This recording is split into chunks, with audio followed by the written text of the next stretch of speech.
នេះគឺជា iPhone 14 Pro ដែលអតិថិជនគាត់បានយកមកធ្វើការផ្លាស់ប្ដូរបតម៉ាស៊ីនដោយសារតែមានបញ្ហាជាប់ iCloud ហើយនឹងផ្លាស់ប្ដូរអេក្រង់ដោយសារមានបញ្ហាធ្លាក់បែកជាងសម្រាប់ពុកម៉ែបងប្អូនដែលមាននៅទូរស័ព្ទ iPhone គ្រប់ model ទាំងអស់ដែលមានបញ្ហាផ្សេងៗអាចអញ្ជើញយកមកធ្វើការផ្លាស់ប្ដូរនិងជួសជុលនៅហាងកម្ម Cofix Mobile Service របស់យើងទាំងពីរសាខាបានដល់ឥឡូវនេះយើងមាន promotion ថែមជូនជាមួយនឹងការហើយនឹងឆ្នាំងសាកតែគ្រាន់តែបងប្អូនធ្វើការ follow page ហើយនឹង share វីដេអូនេះមួយបងប្អូននឹងទទួលបាន promotion មួយតែម្ដងចឹងអរគុណបងប្អូនយើងមានតែប៉ុណ្្នឹងទេវីដេអូហ្នឹងជួបគ្នានៅវីដេអូក្រោយទៀតអរគុណបងប្អូន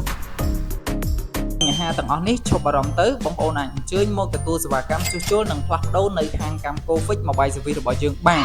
ពុកម៉ែបងប្អូនយើងមាន free ជូនជាមួយនឹងកាហ្វេនិងភេសជ្ជៈផ្សេងៗជូនបងប្អូនពិសាដោយឥតគិតថ្លៃហើយយើងមាន promotion បញ្ចុះតម្លៃជូនបងប្អូនដែលគ្រាន់តែធ្វើការចុច like និង share មួយគឺបងប្អូននឹងទទួលបានការបញ្ចុះតម្លៃពិសេសផងដែរអូខ្ញុំភ្លេចប្រាប់នៅមានមួយទៀតបងប្អូននៅពេលដែលបងប្អូនមកទទួលសេវាកម្មជួសជុលនៅហាងកម្ម Cofix Mobile Service របស់យើងទាំងពីរសាខាគឺយើងមានថែមជូននៅកាដូពិសេសជាមួយនឹងកាស AirPod និងដុំសាកថ្មជូនបងប្អូនដោយឥតគិតថ្លៃផងដែរដូច្នេះពីរនេះគឺបងប្អូនអាចជ្រើសរើសយកមួយបានអរគុណពុកម៉ែបងប្អូនយើងជួបគ្នានៅវីដេអូក្រោយទៀត